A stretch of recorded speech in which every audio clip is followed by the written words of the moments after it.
Good morning, good afternoon, good evening, or on recording. Welcome to Startup School. My name is John Aliotto.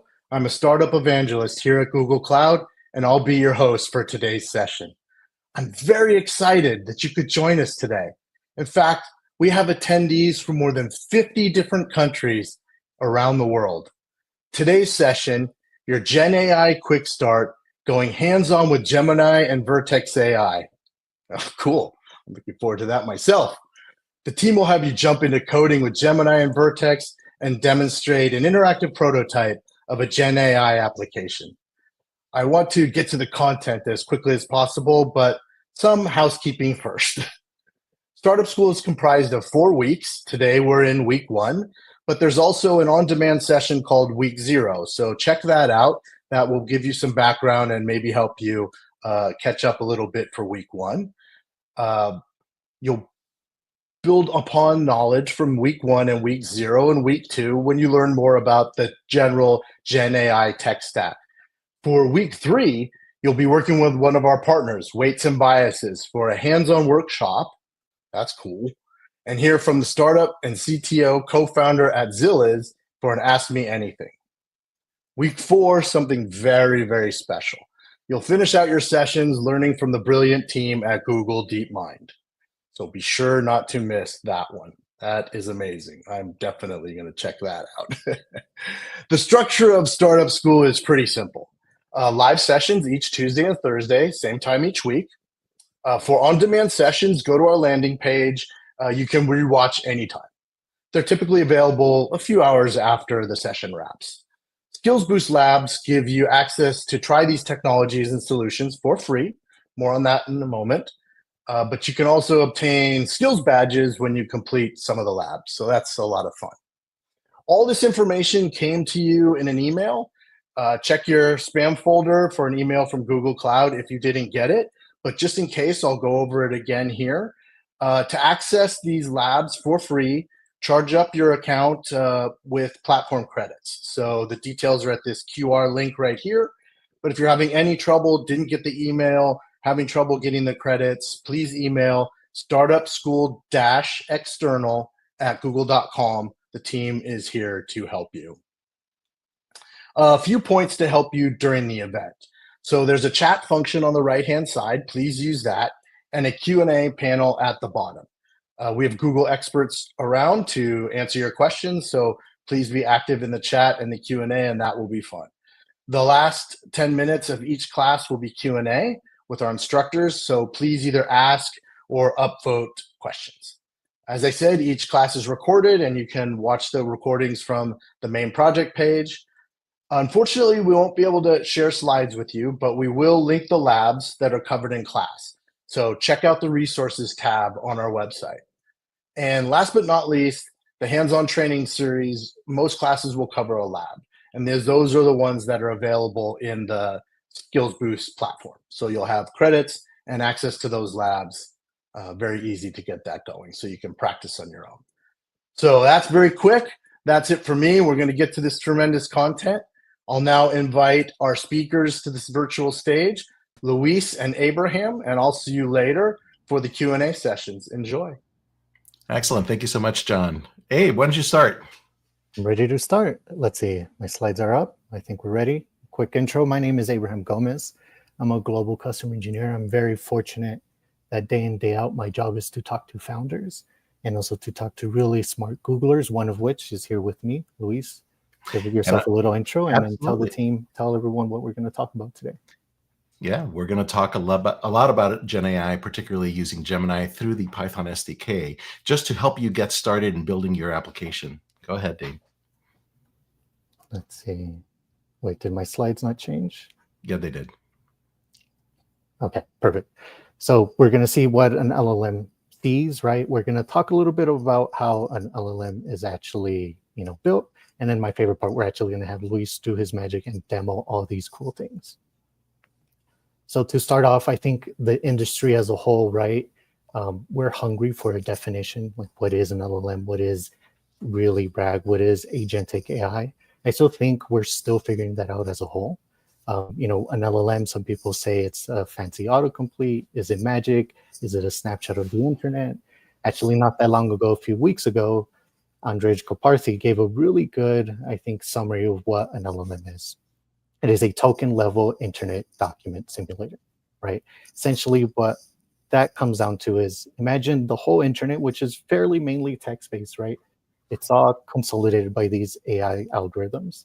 And the way that they interact with the internet is actually converting it to a token, right? So it's not so much just characters and sentences. So I think the best way to really see what an LLM is seeing, and this helps us with prompt engineering and actually development, is actually seeing exactly what LLM does see. So here's a very simple example with Hello World, right? As a human, you see 11 characters, you see 2 words, you see 1 sentence. All of us sort of could quickly analyze that. And here I have 2 different examples of 2 different open source models. One is Gemma, 7 billion parameter one, and then one from Meta Llama 3, 70 billion parameter, right? And they digest this in a different way. It's a sequence of tokens, right? For Gemma, there's 3 tokens for digesting the word or the phrase hello world. And for Llama, you have 2 tokens. Now, one example you may have seen, especially last year, was the how many R's in the word strawberry. Again, as a human, 37 characters, 7 words, fairly easy.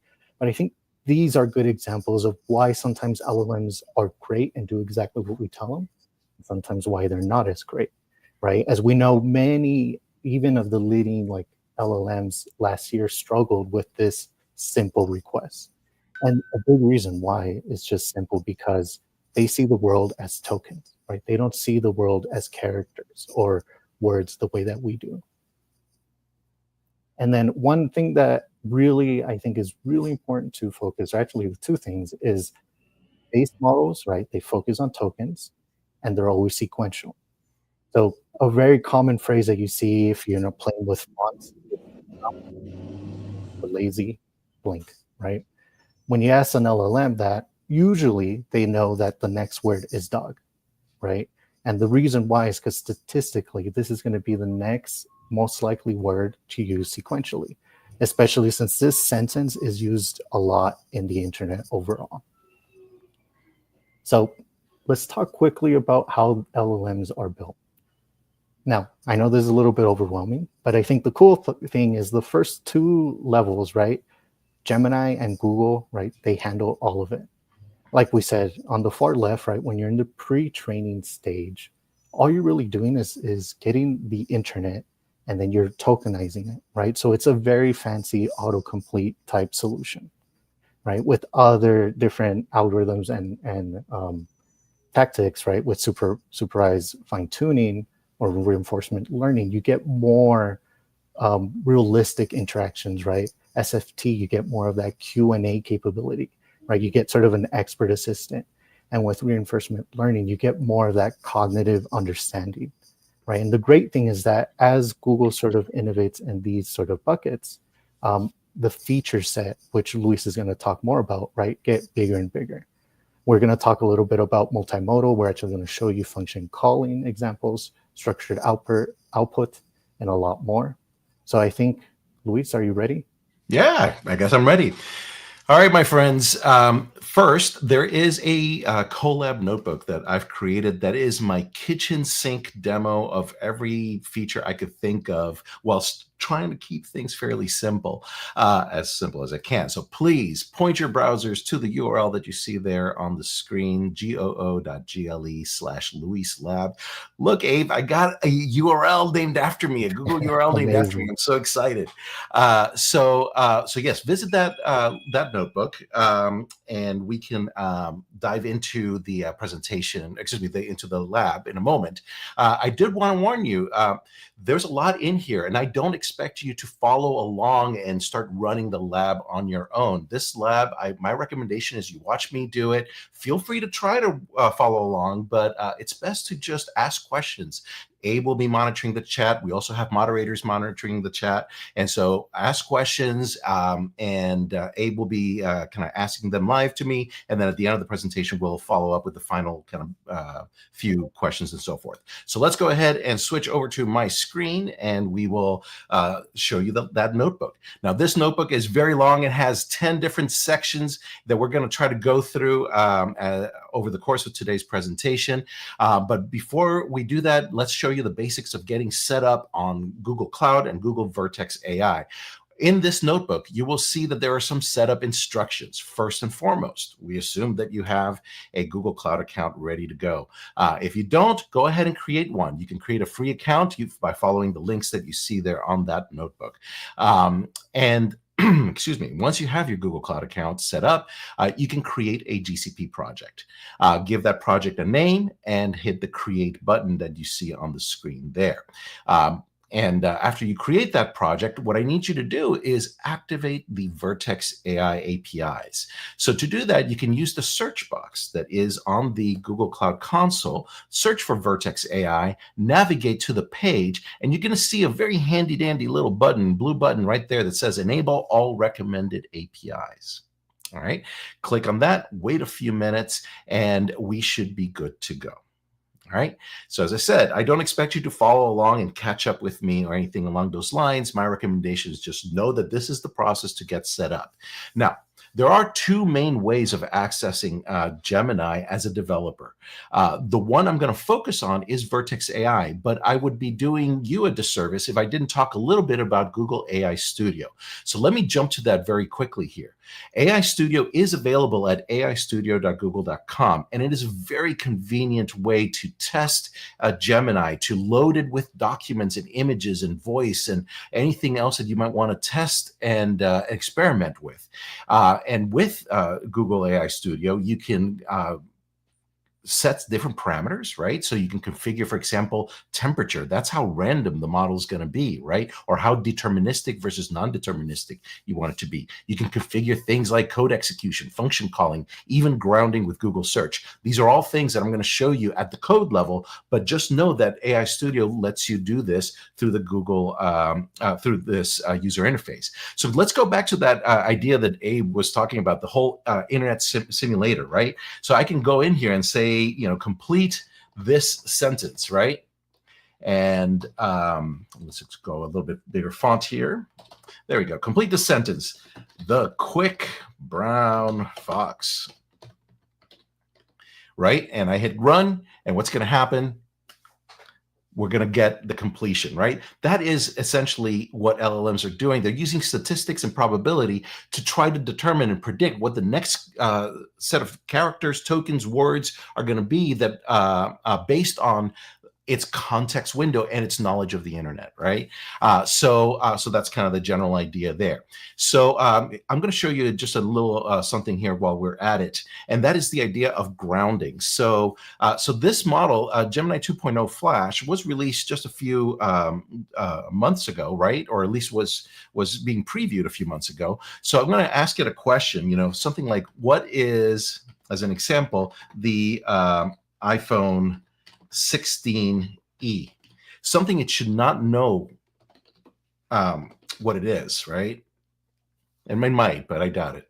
So look at that. It says there's no information about this. I'm just calling this out because it's kind of cool. When I click this grounding with Google search and I just rerun that same query, what should happen is that it uses Google search to actually get current information.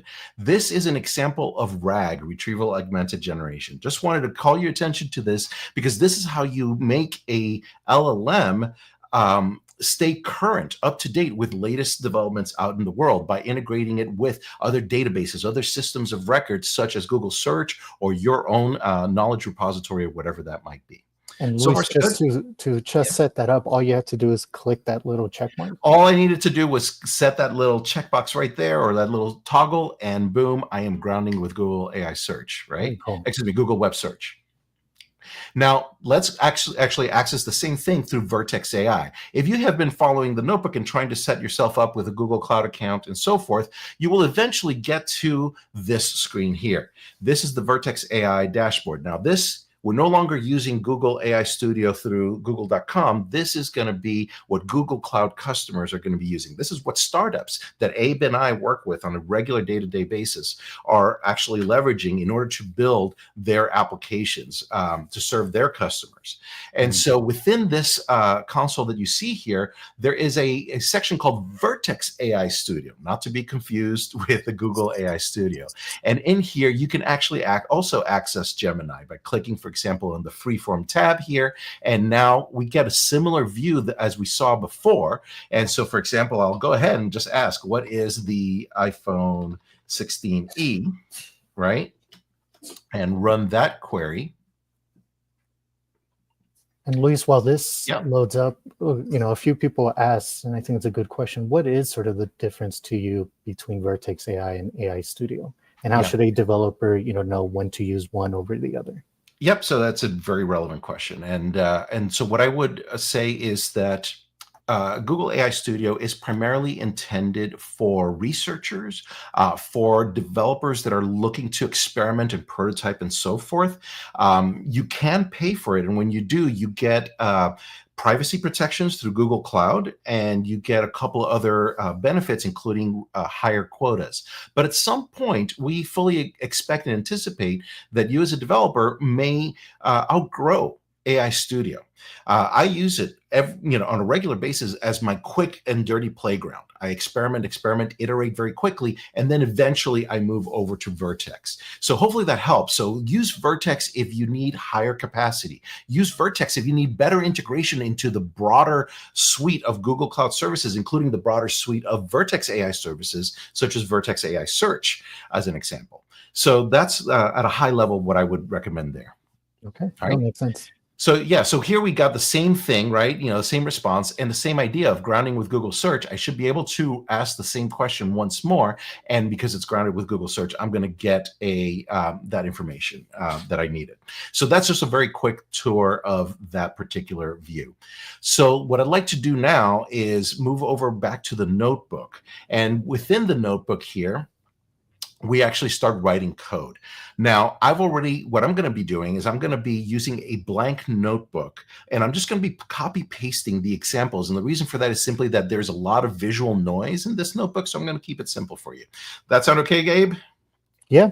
And I think one thing, you can follow along as well, my friend. Yeah, and I think one thing that could be helpful, I know some folks cannot access the lab.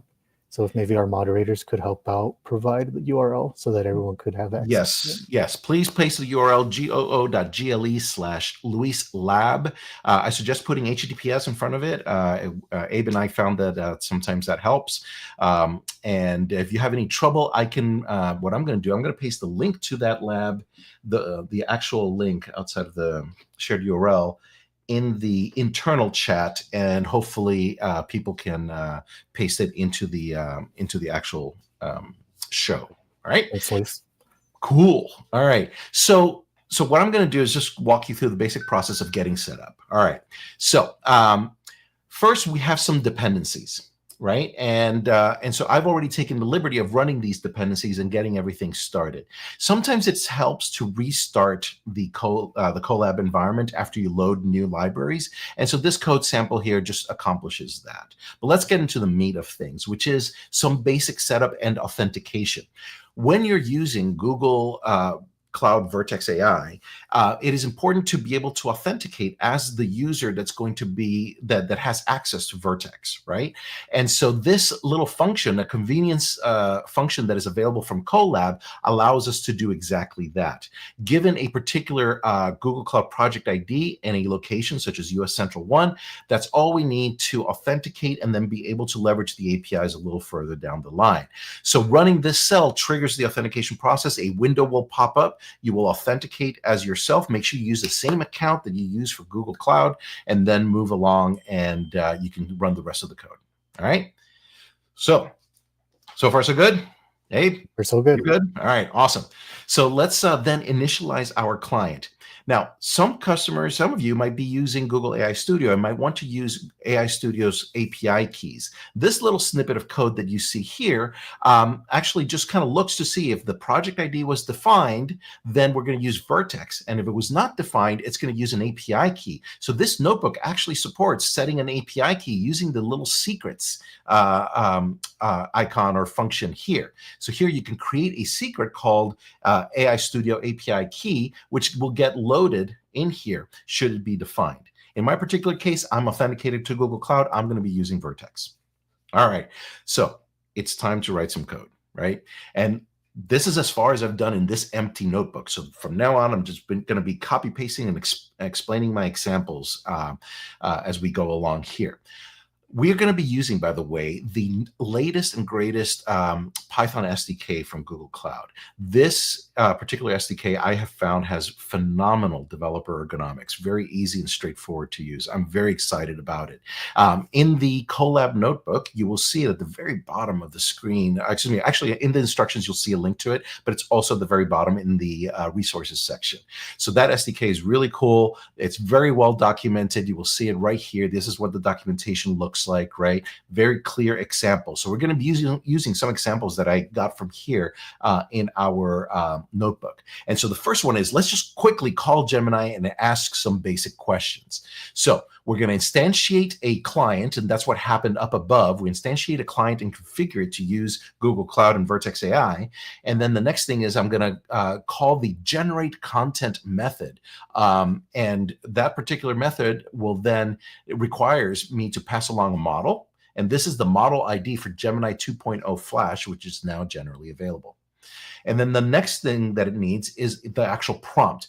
We're going to go into complex prompt structuring a little bit later, but at the moment we're going to go ahead and use a simple string. All right. So in this case, I'm going to ask a question: what is the largest planet in the solar system? And tell me 3 facts about this. And I'm going to go ahead and just run that cell. And what we should get in a moment is a response from our model. And so it says the largest planet in our solar system is Jupiter. And here are 3 facts about it. So far, so good. And any questions coming in from the audience, Abe? Are we doing okay? Am I going too fast? Probably. You're doing well. You're doing all good. right. Great. Thank you so much, Abe. So Abe and I, by the way, are best buddies here at work. I love working with this guy. All right, let's keep going. To say that. Now, let's take a look at the actual prompt, at the actual response structure. So to do this, you can do something like this. This GenAI SDK uses Pydantic under the hood. And so I can take the response object that was passed along up here and do model dump JSON to actually print it out. So I'm going to go ahead and do that there.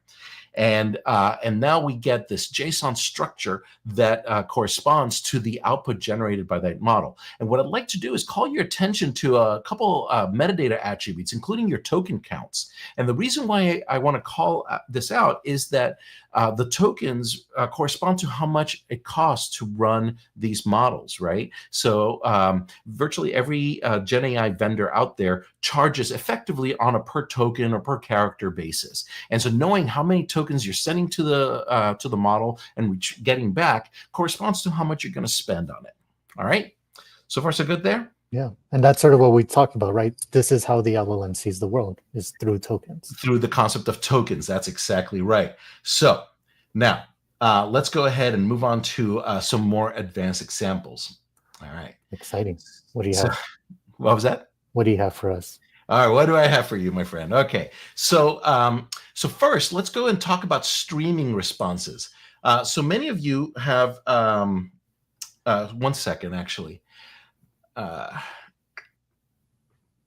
So unfortunately,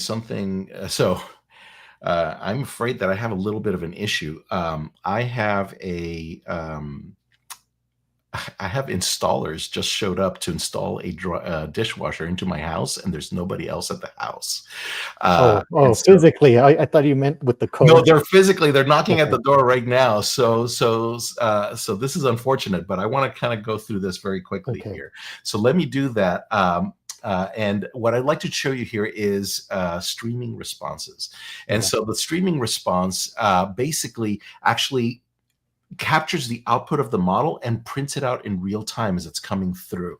And this is how, when you use a lot of the models, you see the characters and the tokens just kind of appear in real time. That's exactly what we're doing here. So we're going to use a different method, which is we're going to create a chat, right? And we're going to, in this case, then use the streaming to get the streaming response. And I don't know if you saw that build in real time, but we'll do it one more time just so you see it. You see that? It built up in real time. Another interesting thing here is that chat has memory. And so that's different than just calling the generate response method. So, so give me a few moments. Abe, I hate to do this to you, but because these people are texting me a lot and I did not expect them until 2 hours from now, I'm going to have to take care of this very quickly here. So would you mind going through the rest of the notebook, or should I? How about run off, go do that? We could maybe. Thank you so much. So I'm going to go off screen for just a moment. I apologize. Abe, Sorry, if you can share your screen, I would appreciate it. And we can kind of walk through the rest of the demo there. I humbly apologize. I was not expecting this. This is not what I wanted to do to you guys. I hope you guys are okay with that. What sort of dishwasher? Great question. It's a Bosch unit. All right, I'm gonna run real quick. So thank you so much, and I'm terribly sorry. I'll be back. Okay, everyone.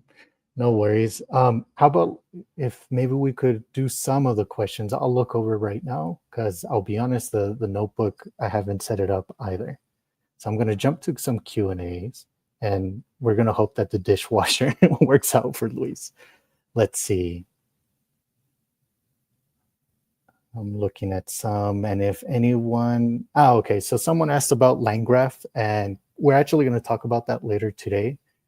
So natively, Vertex and AI Studio itself doesn't have any feature sets for, like LangGraph or CrewAI, but there are ways that you could integrate it. So we do partner with both. So we are in the open source ecosystem.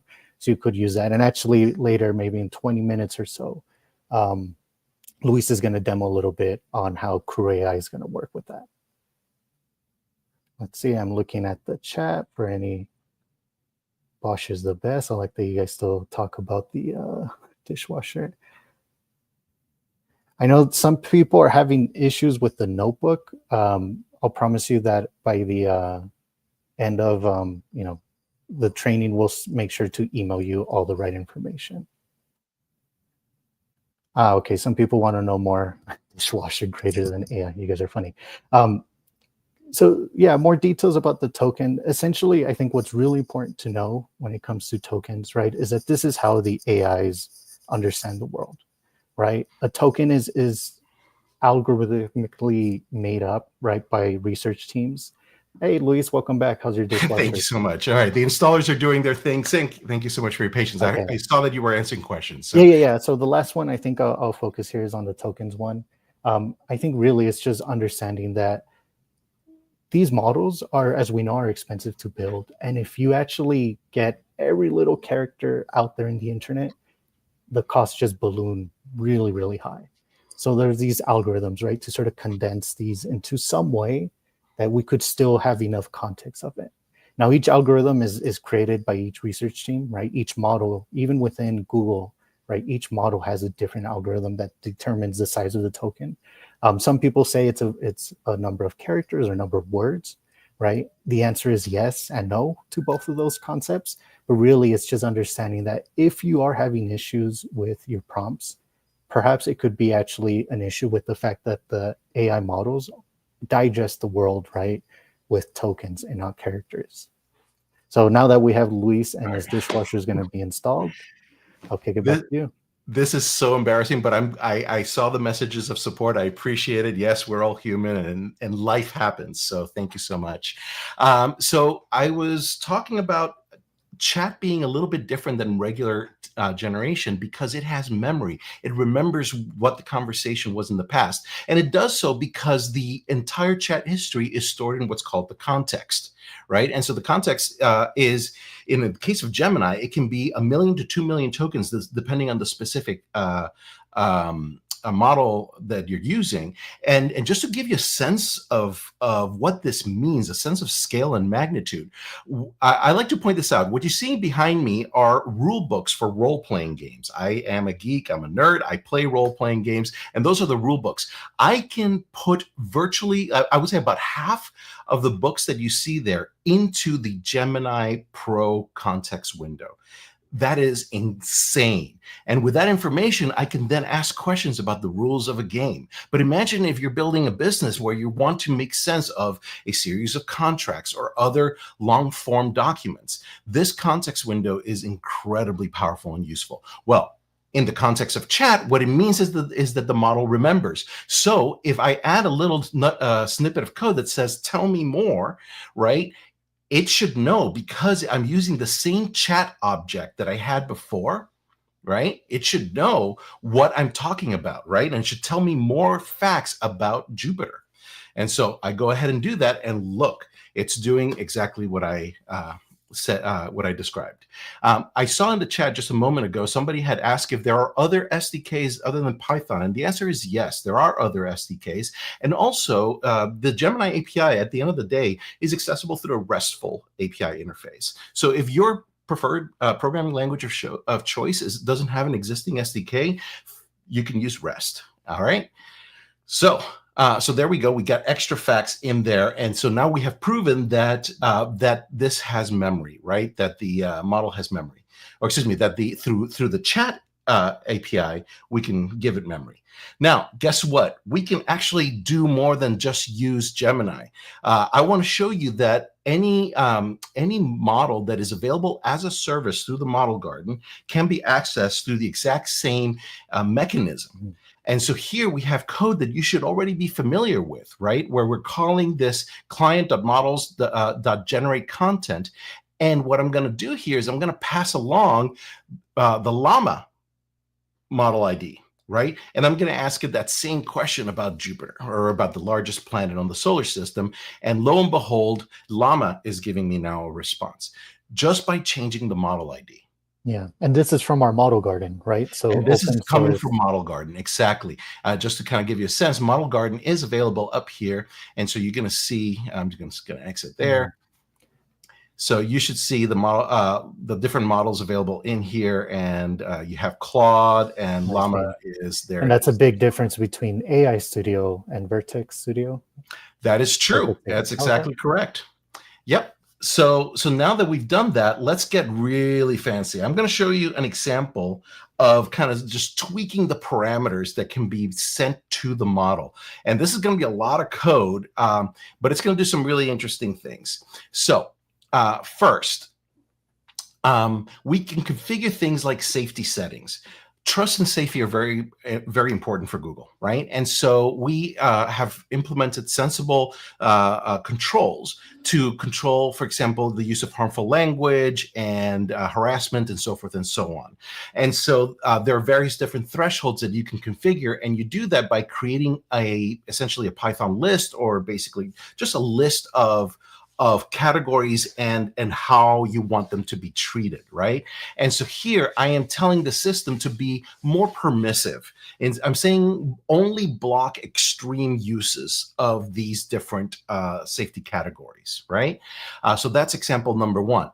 Example number two is that there are many other parameters, such as, you know, the model temperature and which of the likely suspects we're going to look at, you know, when predicting the next token and so forth and so on. So that's top K and top P. Here we pass along the safety settings. We can set even the response type.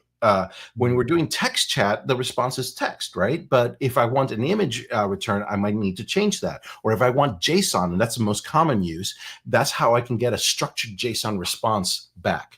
You can also supply a system instruction. Go ahead, Abe. What I was going to ask, for top P, top K, and temperature, how would you sort of explain how you could use this to change the way the model is behaving? Yeah, so in the case of temperature, that is randomness, right? So so temperature of 0 means that the most likely next token will is going to be used, or very likely to be used. There's always a little nugget of randomness built into this whole thing, but hopefully that kind of gives you an idea, right? And if you go all the way up to 2, because it's on a scale from 0 to 2, then that gives it even more randomness. Another way to think about temperature and randomness is think of quote unquote creativity, right? The higher the temperature, the more random, the more out of the more creative quote unquote responses you're going to get. I'm a frustrated artist, and I say that tongue in cheek, but what I mean here is that anybody who's a creative individual usually kind of takes an input, which could be, a beautiful piece of art that they like to maybe mimic or something along those lines, or a piece of writing, and then you filter it in your brain, and then you come up with something new. And I like to use high temperature to help spur creativity within myself. So when I'm chatting with the model, I kind of say, okay, let's go a little bit random. Let's go out of left field to kind of see if we can get creative there. So that's kind of the idea there. So I was calling out system instruction because this is a set of instructions that the model will do its best to obey with every single exchange with the user, right? And so in this example here, which we're about to kind of run a quick little sample. So first we can, of course, play around with the creativity, right? We can also tell it, which of our top choices, we're going to be using and so forth. But here's the system instruction: speak like Shakespeare. Format your response in Markdown and use lots of emoji as an example, right? And then the prompt is tell me 3 facts about Jupiter. Okay. So the system instruction will persist no matter how many times you call the model, and the prompt is the specific call to the model. That's right. Got it. All right. So now we're going to run that prompt, and look, my response using the system instruction that says speak like Shakespeare kind of gives us this: hark, attend, and I shall enlighten thee with 3 celestial truths, right? And so forth and so on, right? And look, it's using emoji as well in the response per the system instructions, right? So pretty darn cool. Now, I have no doubt that many of you have been using, OpenAI and ChatGPT and other models, and have been maybe developing code. So I wanted to show you that you do not have to limit yourself, you don't have to limit yourself to using Google's SDK for accessing Gemini. You can actually use OpenAI. And so, give me a second. It's okay. Go for it. There's a question I want to answer that I think. Yeah, answer the question then. I'll be right back. Perfect. Okay, dishwasher is going to be good. I promise you, everyone. One question that I saw that many founders I speak to ask as well is like, do I focus on context window? Do I focus on RAG? When do I know when to use which?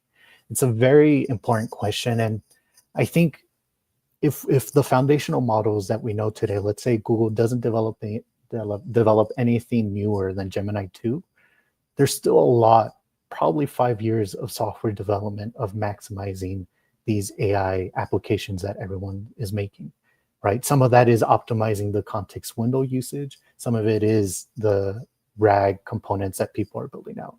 I think a helpful way to determine between using either or, right, is a RAG at the end of the day is focused on getting I don't want to use the word context, getting data that the underlying model will not have. For example, at the beginning when we were talking about that, models are essentially token simulators of the internet. If there's something that's not in the internet publicly available, right, you could sort of assume that the model's not going to have that answer. Those are good use cases for RAG specifically.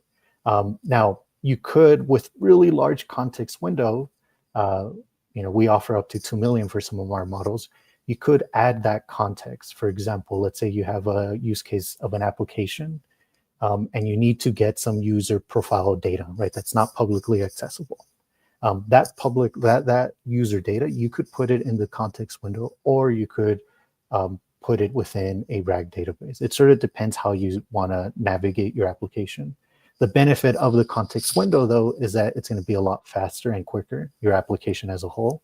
The downside, right, it's going to be more expensive in terms of the context windows that you're using, because you're adding more information. Sort of as Luis mentioned, and I think he's going to jump back on, with his use case of, you know, the books behind him, he could add all that context, right? Or he could add it as a RAG. And maybe, Luis, that's a good question to you. Is like, I was answering the difference between using a large context window and a RAG. Why did you opt for using context window specific for your use case? I think it's so excellent question. Thank you so much for asking. So the larger the context window, of course, the more data the model is kind of processing, and there is often a greater likelihood of what's called a hallucination. Remember that there's a randomness attached to all this, right? And so the longer the context, then there's a greater likelihood that perhaps the model might get its facts mixed up, right? Yeah. And it might hallucinate. So part of the exercise as a developer, as a builder, that you might want to go through is to find a balance, right? So that you get the quality of responses that you want, while I'm going to say minimizing the token, excuse me, the context that you're using, right? So fortunately, though, having a large context lets you start big and then go down, right? Or go small. Now, retrieval augmented generation, especially when we're talking about vector search, tends to be very efficient as far as the context is concerned, because usually what the vector search index is going to give you back are smaller document chunks. Think of like a paragraph or a couple hundred characters worth, and that's usually enough for the model to provide an accurate response. Now, you know, if we're looking at something like the rule books that I was talking about up here, for example, then maybe the chunk needs to be a little bit bigger than a paragraph. Maybe it makes sense for it to be a chapter in a book. So as a developer, you have the option, and you have, playing around with how big the chunks are gives you the ability to essentially put more or less information into and out of the context in order to ensure that the model gives you a good response, an accurate response. Okay. All right, so let's go ahead and pivot here. So we're doing great on time. It looks like 45 minutes left, and I got so much more to cover. And the dishwasher drama, I'm sorry to say, there's a defective part. A hose does not fit in, so unfortunately, I'm not getting my new dishwasher today, just in case anybody cared. But anyway, let's move on. All right, so let's go ahead and use the OpenAI API. Here, I am importing the OpenAI package, right? And I'm going to pass along credentials slightly differently. So many of you might be accustomed to using OpenAI API and passing along an API key. Now, we have essentially think of it as a credentials helper that uses Google's authentication mechanism, which is a very secure JWT-based authentication mechanism, and to generate essentially short-lived authentication tokens, right? So when I instantiate my OpenAI client, I am going to pass along this, credentials refresher, this tools token, right? And then I'm going to use the standard OpenAI chat completions API to call, in this case, Gemini, using the OpenAI API, right? And tell me 3 facts about Jupiter and its moons, right? And so when I run that, we get the output is going to be twofold. In this case, I'm outputting the JSON structure of the response, and I'm also outputting then the actual markdown response, just so you kind of see it both. And so we see a JSON structure that's kind of different from the one that Gemini returns through the Gemini SDK. So you see the kind of response, but you still get some of that metadata that we were looking for before, like how many tokens and so forth and so on.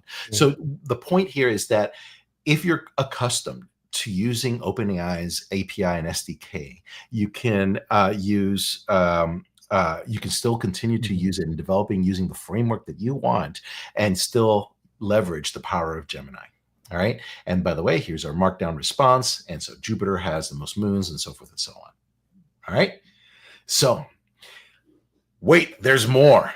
All right. So I in this whole session, I think what I'm trying to accomplish is showing you various different ways of accomplishing your desired outcomes and getting you off to the best footing, so that when you attend the sessions in week 2, 3, and so forth, you have a greater appreciation for the many different ways in which you can accomplish your tasks. Now, on the flip side, you might say, Luis, what is the happy path? And I will tell you that from my point of view, the happy path is always the Google Cloud SDK. But nonetheless, I want to show you something really cool, and that is using Light LLM.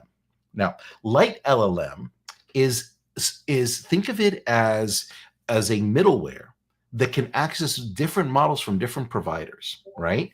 And on top of that, it has some really interesting features. But I'll go into those features in a moment. The first thing I'm going to do is just simply call the same model and ask for more facts about Jupiter. You can tell I'm an astronomy buff, and be able to then generate the output, right? So let's just do that really quickly. I'm importing Light LLM. I'm once again calling Light LLM's version of a completions call, right? And I'm saying, hey, tell me 3 facts about Jupiter, right? And I'm going to go ahead and run that. And what's nice is that the code needed is fairly small with Light LLM. Yes, it is very small. And so here is the version, the output, and you can see it's just slightly different formatting. This is more, it should be OpenAI compatible, but yeah, so you get your JSON response and of course your markdown response for the contents of the choices, message, right? So that's that. But the real reason that I wanted to show you this is that as you think about developing a reliable service, you have to take into account that, at least as of today, right, as of this writing, if you will, the Gemini, not just Gemini, but large language models in general are very popular. And there are limited GPUs and TPUs in the case of Google available to serve everybody at the same time, especially like the entire population of the world decided to use the models, in one fell swoop. And so I encourage all developers to build reliability into your LLM calls. The simplest way to do this, and ignore the code for a moment, the simplest way to do this is through implementing a retry strategy, so that when you call the model, if it returns an error, you're going to pause, you're going to then try again. And then if it returns another error, you're going to pause a little bit longer. That's exponential back off, right? And so forth and so on, until you either give up or you get a response, right? That's the simplest thing you can do. But Light LLM has something that's kind of neat. And it is, it introduces the concept of a router. And the router has a feature called fallbacks. And so let's talk about that a little bit. So here, first thing I do is I provide Light LLM with various different configurations of models that it can use.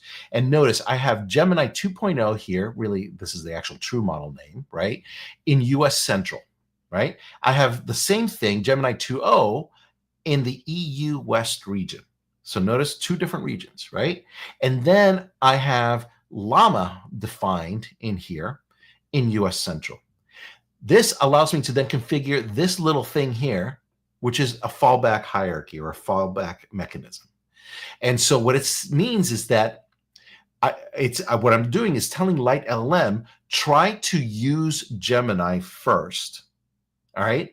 And load balance, because notice this key, Gemini 2.0, right? That's actually what you see here. So it's going to try to just load balance between US and Europe and Gemini. And if it gets an error, it then falls back to Llama 3.1, right? And so, so I'm going to run this, and without the fallback first, which means that it should hit Gemini, right? And so basically instantiate a router, right? And I pass along the list of models along with the fallback rules, right? And what should happen is that the call will happen. I get my completion, right? And here is a response. And this is a Gemini response at the moment, right? Actually, looks like Llama actually answered. Oh, okay. Very cool. So it worked. Yeah. So, with less than 50 lines of code, you not only are load balancing between 2 regions, you're load balancing between 2 models. I'm falling back. So yes, it looks like it is falling back at the moment, right? So yes, so it's doing what I want it to do. So that's just an example, and once again, the goal here is to help you build a more reliable agent or whatever product that you're building, right? So hopefully that makes sense. All right. So how's the chat doing? It's doing well. I think also what would be helpful is to sort of re-explain why load balancing and why sort of, this is important for developers that are building their applications. Yeah, as I said, reliability is number one, and so if for some reason, whether it's Gemini or OpenAI or whatever, right, Claude, etc., if their servers are overburdened at that moment that you're calling it, having the option to either try again and or fall back to a different model gives you increases the chances that you're going to be able to serve your customers, right? Your users. And so it's all about having just some resiliency built into your application. And yeah, that's kind of the long and short of it. All right. So what I'd like to do now is teach you about structured output. Right. So far, we've been just outputting text in Markdown format, but it's text, right? And we're going to switch back. We're no longer going to be using OpenAI. We're no longer going to be using the Light LLM. We're going to go back to the Google Generative AI SDK, right? And we're going to use the Pydantic support that it has to create structured output. Right. And this is going to be really cool. It's something like I love using it all the time. So first, I'm going to create a Pydantic model. If you don't know what Pydantic is, suffice it to say that it allows you to define essentially a data structure. Right. In this case, I am creating a data structure called a planet, and it has two values, two attributes, one called name, which is the name of the planet, and the number of moons, right, which is an integer. Right. And what's really cool about Python in general and many similar dynamic languages is that these languages support what's called introspection or reflection. It goes by different names, but essentially you can use, in this case, this concept of an annotation, right, to feed the data structure to the model so it becomes part of the prompt. I see. I'll say that again. Yeah. This field called name has a description using Pydantic's own built-in annotation mechanism, right? And this annotation here is sent to the model as well. So it becomes part of the prompt. It teaches the model how to fill in that little data attribute, right? Yeah. So the name of the planet is the name of the planet. The moons is the number of moons, or 0 if it has none. Right. Yeah. And you know what I think's really impressive here is you always hear people say the future of development is going to be English. And I think this is a good example of just that, right? Like you could, even if you don't know how to code, right? I think you could read this and at least you have an idea that planets and moons are involved in this code and a solar system. That's right. So now we also have a solar system, which is a list of planets, right? And the reason I'm doing this is I wanted to create it is contrived, obviously, but it is a nested structure, right? So solar system contains 0 or more planets in theory, right? And so when I use this model JSON schema function against the solar system class, it outputs a JSON schema, a valid JSON schema. I should also note that Pydantic supports schema validation. So it does the error checking for you as well. And that's actually a very valuable feature. So this is just a quick little test. So let's go ahead and keep testing this just to kind of see more. So here, I'm going to basically just create a solar system with one single planet for a moment, right? Okay. Except that I said Earth has no moons. That's because I wasn't paying attention. So there we go. And so we now have created a solar system with one planet. And when I dump it into JSON, here's what I get that output, right? Yeah. And as of this point, there's no AI. You haven't called. There's no AI. I'm just setting up the structure. Thank you for bringing that up. Very important. Now let's get the AI thing going, right? Yes. And so this is done in two parts. Well, really, I'll just paste the whole thing, actually. All right, here we go. Woo-hoo. Okay, so let's talk. Let's dissect this, right? Mhm. So this is the same thing I've been doing all along, right? I'm just calling client.models.generate content, right? I'm telling it to use Gemini 2.0 Flash. I'm sending a prompt that says list all the planets in the solar system and the number of moons. Where it changes is that I'm passing this config, which is something of a type generate content config, and it has two key attributes that we care about. One, please return a JSON response. Second, use the solar system schema, right? So, and remember that solar system already contains within it the planet schema, right? I see. So I don't need to send two schemas. I send just the container, right?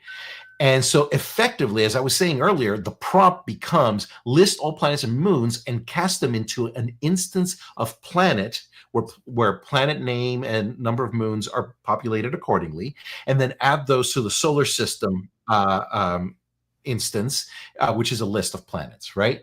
So, so this will call the model and it will return a JSON structure.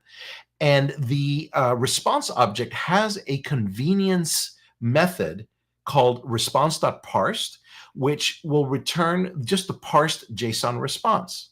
So I'm going to print that out, right? First, I'm actually going to look to show what its instance is, because the SDK automatically casts it to a solar system object, right? So we're going to print out its class, and then we're going to iterate for every planet in the solar system.planets attribute, print out the name of the planet and its moons. I see. Right? Before you click run, can you scroll up and just to make sure I understand everything, go to the previous one where you have the you're describing planet and solar system. You mean the yeah, perfect. Yeah. Yeah. So right here, you're essentially using Pydantic only to describe a class, right? A solar system. A data structure, yes. Yeah, data structure. And solar system contains planet or multiple planets, right? And Gemini is going to use this context as part of answering your question. Exactly. That becomes part of the context. And so, and because it's been trained through reinforcement learning and to recognize when somebody requests a JSON response, it will generate valid JSON. So let's go ahead and run it and see what happens. Yeah. All right. So we're calling Gemini. And the call just happened. So the first bit of output is solar system is an instance of the solar system class. So far, so good. And then that little loop that prints the planets right there. Look at that. So it automatically populated my solar system instance, right? And so so we have that. And now I could even go as far as kind of printing the JSON structure. I'm just going to run it one more time. Yeah. And so there it is. Look at that. Planets is a JSON object, right? And it's a list of planet objects. Name equals Mercury, moons is 0, Earth has 1 moon, Mars has 2 moons, Jupiter 95, and so forth and so on. I did not know Saturn had 146 moons. I'll be honest. I learned that today. Let's do a fact check. It could have hallucinated, but I doubt it. Yeah. Yeah. I mean, it's insane. You know, the solar system is just awe-inspiring. But anyway, I digress. All right, let's keep going here. So now that we know how to do structured output, let's move to the concept of function calling. Okay, because function calling leverages these same kind of mechanisms in slightly different ways. So remember, Gemini knows how to create JSON output. Yeah. And so it's really not a big stretch to say that Gemini can also structure a response that is as a function call. Right? So if I give it the definition of a function, just like I gave it before the definition of a data structure called solar system, it should be able to generate a response that feeds data into that model. Yeah. Okay. So so let's go ahead and do that. The first thing I'm going to do is I'm going to create a very contrived little function here. It's a very simple one, and this is going to be a weather report. Okay. I see. All right, so I'm going to create a function called getCurrentWeather that accepts its location as a parameter. Now, keep in mind, in this example, I'm not calling a remote service or anything like Yeah, that, yeah. right? But pretend that you can, right? Pretend you're calling a remote API or something like that. This little dummy function is going to select a random choice from this list of weather conditions. Okay. That's all it's going to do. It's going to return that. Okay. I see. Right. Yeah. And so, so I could do, let's do a quick little test, right? And so I can just say print, oops, apparently I can't spell. So let's just copy paste. Mhm. All right. Get current weather. And then I'm going to say, it doesn't really matter what the string is. I'm going to say Boston as an example, right? And if I run that, it should, why didn't it print? Let's just do it this way. Oh, apparently, oh, I did not indent properly. All right, let's just double check. Yeah, that's why. All right, there we go. So there we go. So we printed the weather, right? So we for Boston. So let's go ahead and get rid of that. Now let's tie this into Gemini, right? And so we're going to see the exact same type of boilerplate code we've been using this whole time. I'm just going to go ahead and put it in the cell here. Yeah. So we're going to call that generate function content function. Are you guys getting bored of like generate content, right? But anyway, we're going to call that same function, and we're going to pass along, instead of like that JSON response schema and everything else, I pass along an attribute called tools, and I'm going to pass a list that contains a reference to the function. Notice that I am not calling the function. I'm not doing, there's no parentheses, right? Yeah. I'm going to get rid of that, right? We're just passing a reference to the function. And why is that? Because Python is able to just look at that reference, and there's code in the SDK that says, okay, I received a Python function. I'm going to look at it and pull out its documentation. And the documentation is right here, by the way. I forgot to call that out, but this is important. The code, if you were to look at the GitHub project for the Google Cloud SDK or the Gemini SDK, you can see code that basically looks at what's called the doc string, which is the first set of comments immediately following the function name, and it's going to pass that along in the context. So the context is going to contain all this metadata about the function, right? Yeah. And so we're going to pass along that reference to that function, and this SDK supports something called automatic function calling. What that means is that when Gemini says, hey, call this function is going to be executed by the client, by the SDK, not by Gemini. Gemini doesn't run any code for you. Your client or the SDK is going to see that there is an automatic function calling call in the JSON response, and it's going to run the function, and then it's going to re-execute the prompt with the output of the function. Okay, so that's effectively a simple agent. Yeah, right? It's the beginning, right? Like the agent 1.0. So that's right. Okay. And then function calling, right? I know almost everyone, right? And I think in the comments they mentioned it's the weather API is always the first function call that you see, but that's not just limited to that, right? You could do RAG, you could do any API. And I think a key point of this, especially when using Python, is the documentation, as you mentioned, because that does get part of the context. That's right. So we do see some warnings here from Pydantic, right? That, you know, some things might be a little funky, but that's okay. A warning we can generally safely ignore. But here's the cool thing. So in my function, I just output what the weather is, right? You see it right there, just to validate that that the function returned that the weather in Boston is sunny, right? And then remember this, I did have a system prompt here that says, speak like an excitable weather announcer, right? Yeah. And so get ready for some sunshine in Boston. It is sunny, right? Yeah. So that's example one. Now, can you do more than just one? What? Can you do more than just one function call at a time? Glad you asked. Thank you. So you teed that up beautifully. Yeah, all right. It's like we rehearsed. It's almost like you knew what was happening, what was going to happen, right? Okay, so here is that same idea, all right, except that my prompt is going to be a little bit more sophisticated. Okay, so first my system instruction kind of says, hey, use the attach function tool to look up the weather, speak like an excitable announcer, return your final response in Markdown using bullets if multiple cities are requested. And then the prompt is, what is the weather like in Boston, Philadelphia, Nashville, Atlanta, blah, blah, blah, blah. So I'm going to Gemini is going to have to request that the SDK run this function multiple times in order to get the output. So if I run this, and let's pray that the demo gods are with me, what should happen is that I get the output of all the cities that I requested. Yeah. Right. Yeah. So that is function calling. And so you can provide a suite of different functions that your model can call, thereby making a potential agent that you might develop in the future much more capable, much more powerful, much more sophisticated. Mm-hmm. All right. Yeah. And just for people to know, right? Like this API, it's a mock API. It's not That is correct. Actual. Yeah.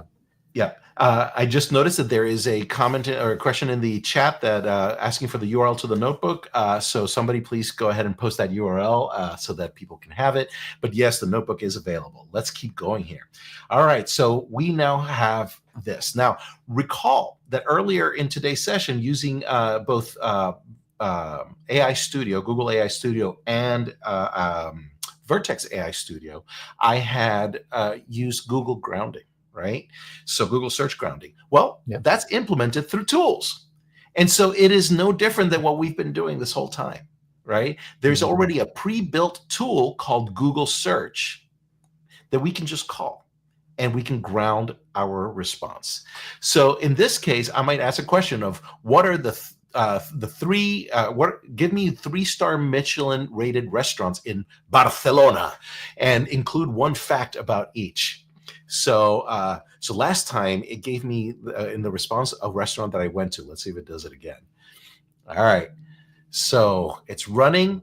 It is going to use grounding by Google search, and it returns these results. Now, clear. So it returned 4 restaurants. Remember, I'm looking for 3 stars, 3 Michelin stars, and this is the one I went to. So exciting! It was just amazing. Anyway, but I digress. So. Once again, Google search is just another tool, right? That you can call within your code. All right. And I think one reasonably, go ahead. Yeah. One question related to this is, knowing that Gemini is built by Google, right? Why would someone want to use Google search in this case? Wouldn't Gemini be able to answer the same thing? Yep. So Gemini by itself is a snapshot in time. Yes. Right. I forget what the cutoff, what's called the knowledge cutoff date is, right? But what it boils down to, it is a snapshot of the internet on a certain date, right? And so Google search, grounding with Google search, allows then the model to receive information in its context that supplements its built-in knowledge, right? Yeah. And so that's kind of the reason why you might want to do something like this. And remember, this is a form of RAG. Right? Yes. RAG is not some mysterious thing. All that RAG is content stuffing, if you will. It's adding additional information into the context that helps the model provide a better response. Yeah. And in this case, Google search, right? i.e. Google is maintaining the RAG and you're just calling it via a tool or that's function right. calling. Cool. So now let's kind of pivot. Let's talk about multimodality. Exciting. Right? Let's do it. Yeah. So now what I'm going to do here is I want to generate images. That same SDK client that we've been using can be used to call a different model, including Imagine, right? Imagine 3, also known as the Imagine 3. I think the official pronunciation is Imagine, but I'm used to calling it Imagine. So forgive me if I switch back and forth. It is the same model. And so I'm going to have Imagine generate an image of an umbrella in the foreground in a rainy night sky in the background, right? And all I really need to do is pass along just a different kind of config that is a generate images configuration. I can pass along like different negative prompts as well. So negative prompt is like, don't show this, right? So in this case, show me an umbrella, but don't include any humans as an example. Generate only 1 image. You can generate up to 4 as an example. And then output a JPEG, right? Yep. And then I can just have this Colab notebook output that image. So let's go ahead and run it. Let's just call Imagine or Imagine and get that image going. So it'll take a few moments and we should see an umbrella render here. And there it is. So there is an umbrella in the night sky with, I love the bokeh that you see there, the blurred background and stuff like that. Really beautiful. Yeah.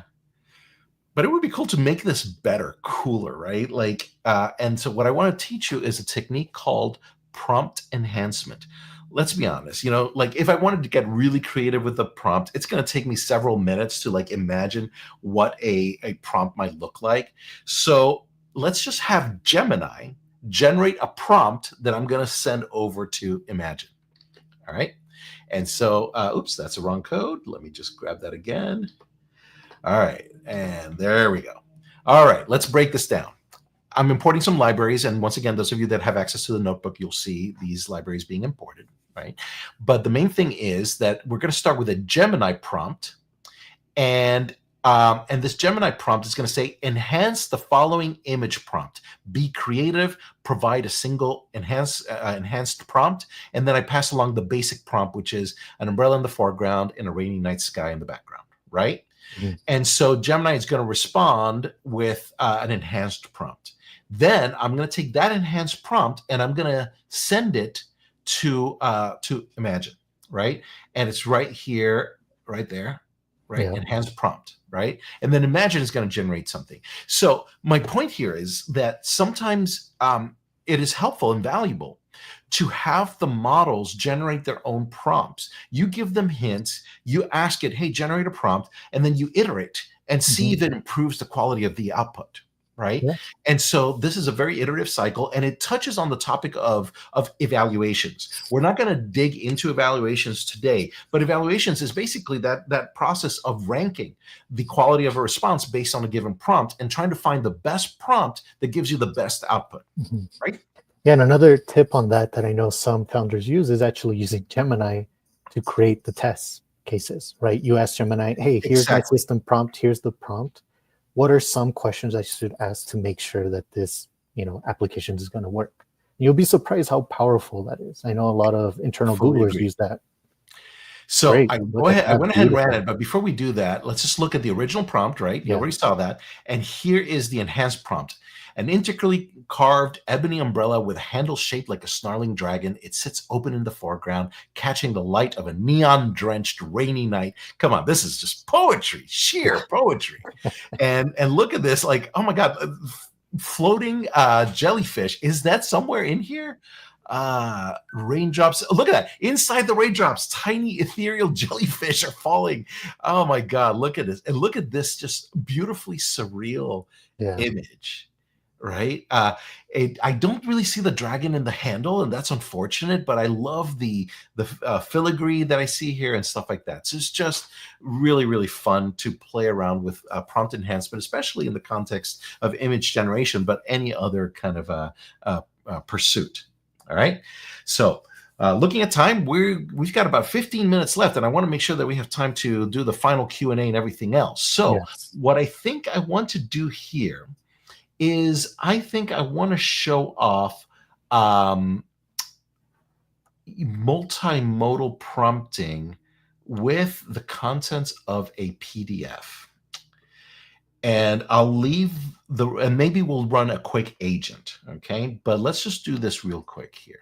Okay. So I'm going to just kind of do this. I'm going to use Python requests, the requests library, to do to download a PDF, right? And that PDF, I'm going to grab basically the bytes, it's image bytes, and I'm going to stuff it into a variable called content. And then I'm going to create a multi-part prompt, okay? And a multi-part prompt is essentially a list of sub-prompts, each of a different type. Okay, so this is what allows me to combine images with text, with videos, with audio, right? And so this is going to be a slightly different way of composing the prompt. So I'm going to say, hey, create a what's called a part, okay, containing the bytes that exist in the content variable. And its MIME type is application PDF. This is what tells Gemini this is a PDF I'm sending it, right? So it's going to download this particular paper, and I give you a wild guess as to what this paper is.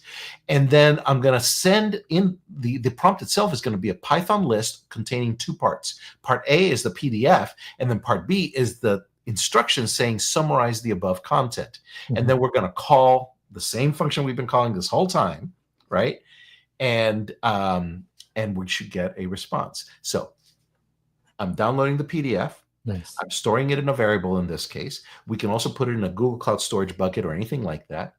And here it is. This is the attention is all you need white paper and so it is summarizing that paper for us. That is pretty freaking cool, right? Amazing. Yeah. So so the last example I think I want to give before we jump into Q&A and wrap up.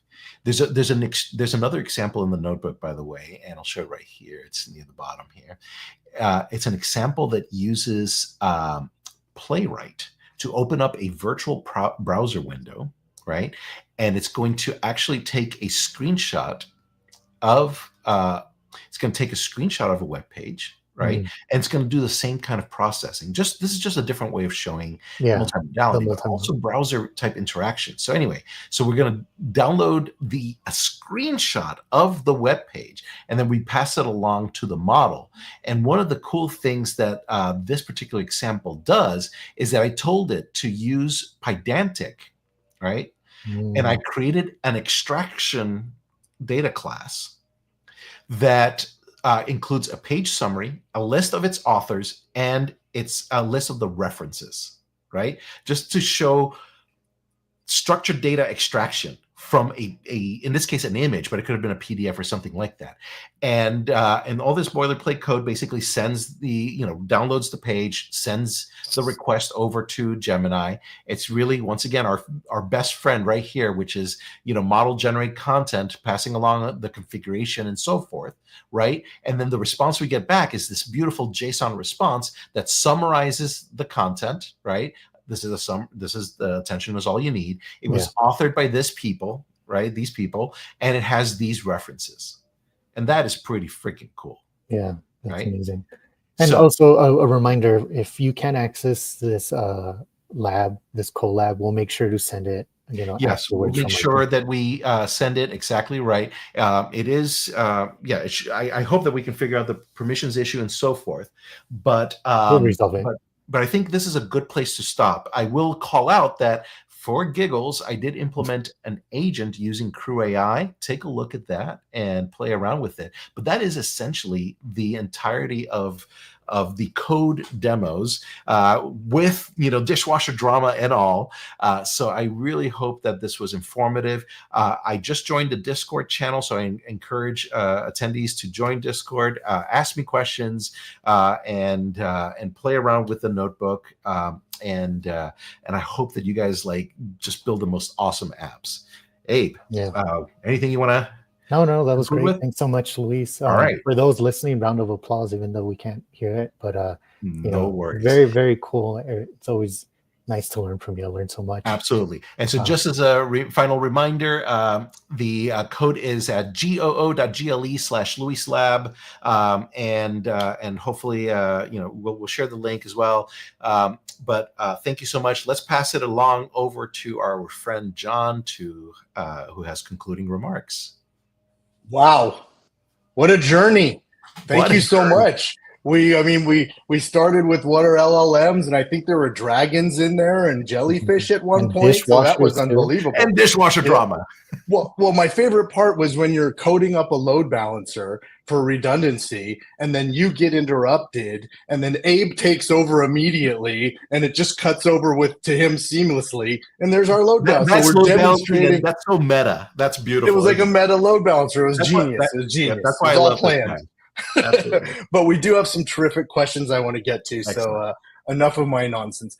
Can you share, this is from Samveg, can you share a little bit more about how the Gemini models support context caching so we can avoid incurring costs associated with context? Yep. So the models, exactly, they support context caching first and foremost. That is supported. And what is the goal of context caching? Let's assume that you have a prompt that is always 90% the same thing. For example, let's say you're evaluating a large PDF document and you're going to ask multiple questions about that PDF. So you can tell the model serving platform, but Gemini essentially, to cache that part of your prompt, which means that you spare yourself the process of encoding that portion into tokens. It will be encoded once, it'll be stored, and it is therefore more efficient and more cost effective since the data has already been pre-processed. There's nothing else that needs to be done with it. So context caching is built into the system. You just use a different set of APIs to inform the serving infrastructure that you want that cached, and that's it. There are examples in the cloud, the Gemini SDK. There are examples of leveraging context caching. Okay. So if I were to put all your tabletop games into the context, the books, and then I say cache this context, I'm not sending that back tokens. You're not tokens, sending tokens. it back and forth. So it's network efficient. It is because it's already been cached. You don't have to pay. You get a discount basically. So when I send all these RPGs, that's almost 1 million tokens, right? And so I get a 50% discount on those 1 million tokens.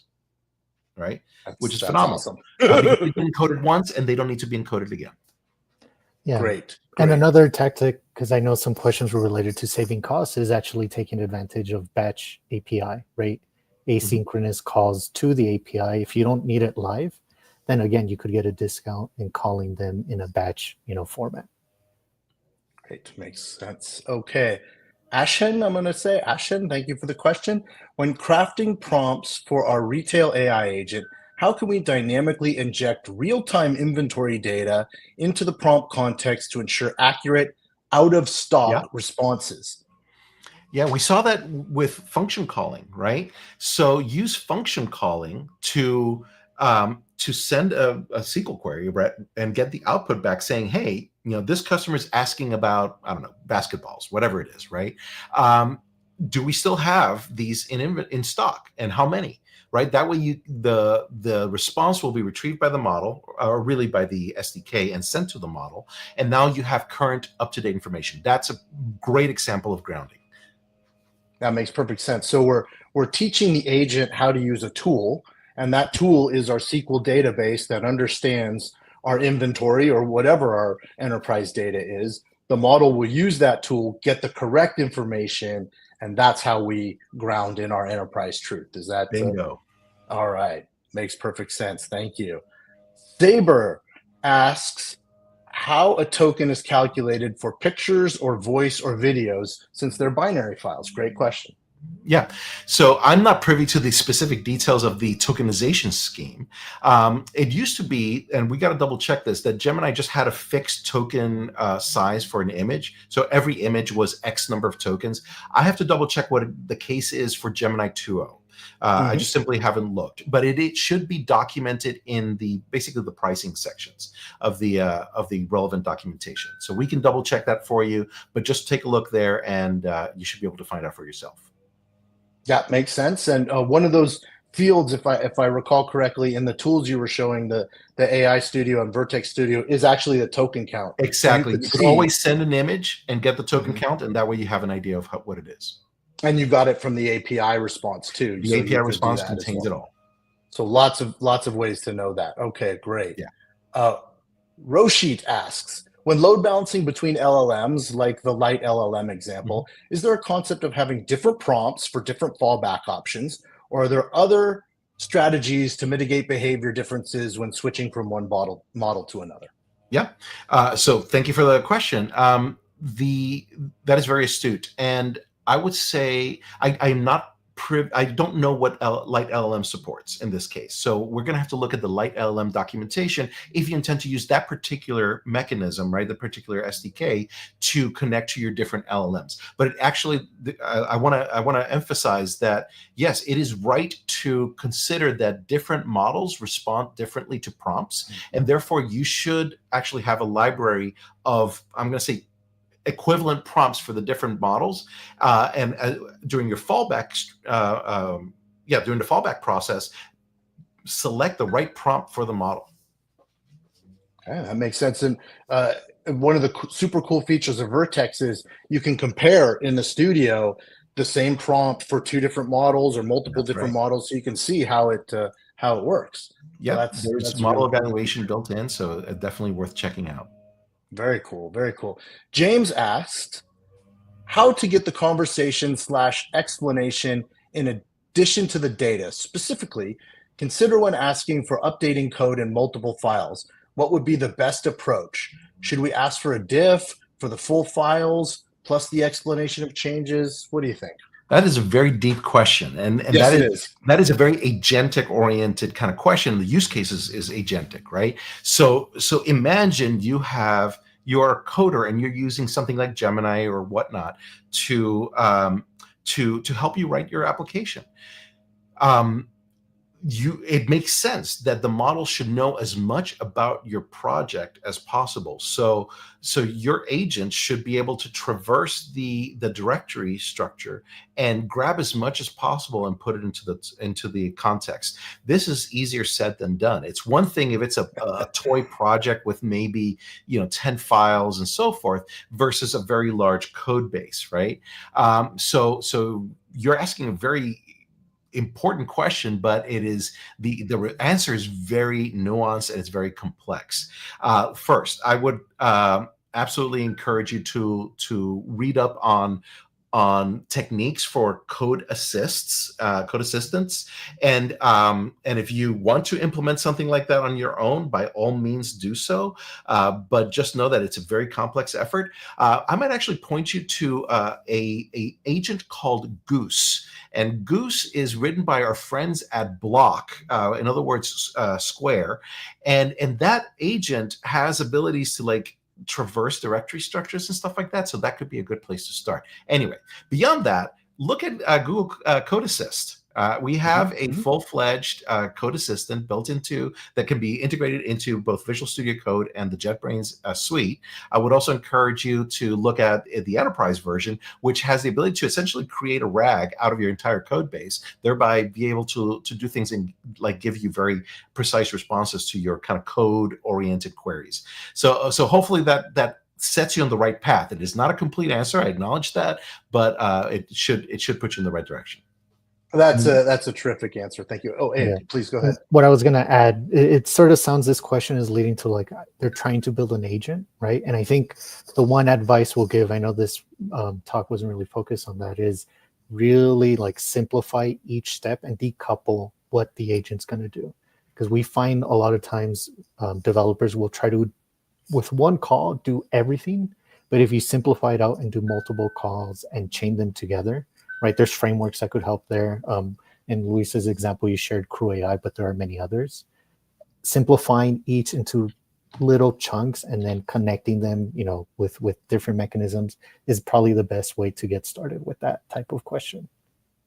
Sounds like we're going to have a little competition for Replit here in our startup school. So I like it.